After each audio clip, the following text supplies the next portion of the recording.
Барлықтарыңызға сәлем, мен YouTube каналымның көрермендері. Бүгін біз дәл осылай қытырлап, слоеный болып шығатын тестадан самса жасайтын боламыз. Ең алдымен қамырымызды дайындап аламыз. Бір пиала бөлме температурасында тұрған сүтімізді құямыз. Оның үстіне мұздай бір пиала суымызды құйып аламыз. Суымызды құйып болған соң аз ғана ашытқымызды саламыз және де дәміне қарай тұзымызды саламыз. Тұзымызды салып болған соң сары майымызды ерітіп құйып аламыз. Барлығын жақсылап араластырып, аз-аз бөліктен електен өткізіп, ұнымызды саламыз. Қолға жабыспайтындай етіп, қамыр илеп аламыз. Дайын болған қамырымыздың бетін жауып, 15 минутқа демалдырып қоямыз. Демалған қамырымызды алып, 3 бөлікке бөліп аламыз.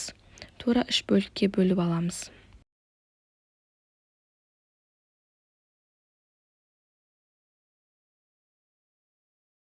Қамырымыздың бір бөлігін алып, осылай оқтаудың көмегімен жұқа етіп, қамырымызды жайып шығамыз.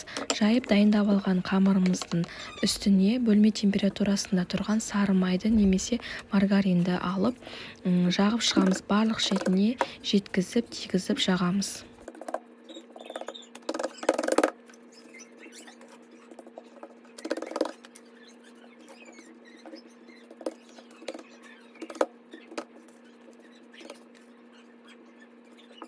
Қамырымыздың барлық шетіне майымызды жағып алдық. Осылай 4 бұрыштеді формаға келтіріп аламыз да салапанға салып жарты сағатқа мұздатқышқа қойып қоямыз.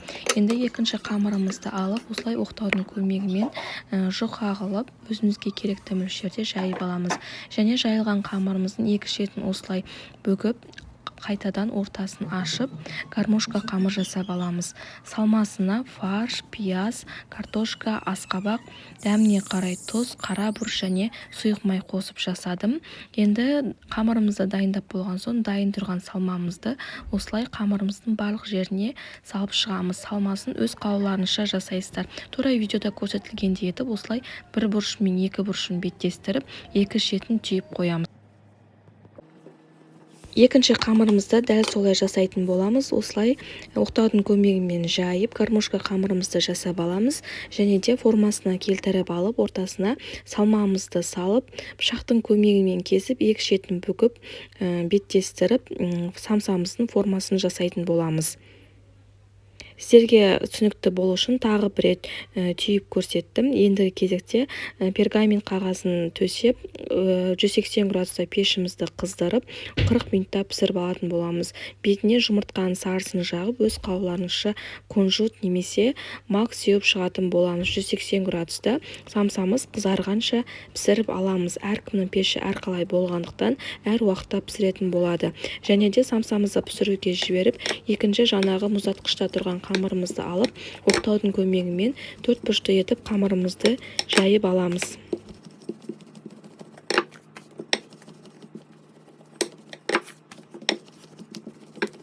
Қамырымызды 4 бұрышты етіп жайып болған соң, тура мантының қамыры сияқты қамырымызды кішкентай етіп 4 бұрышты етіп бөліп аламыз. Қамырымыздың барлығын бөліп болған соң, жаңағы дайын болған салмамызды салып шығамыз. Салмасы өз қалауларыңызша. Барлығын салып болған соң, осы видеода көрсетілгендей етіп 4 бұрышын біріктіріп, самсамызды 4 бұрышты етіп түйіп шығатын боламыз. Самсамыз 4 бұрышты әрі кішкентай бұл әдемі болып көрінетін болады. Сіздерге түсінікті болу үшін жақыннан бір рет көрсеткелі тұрмын. Міне дәл осылай түйіп шығамыз. Өте әдемі болып көрінеді, әрі ерекше болып тұрады.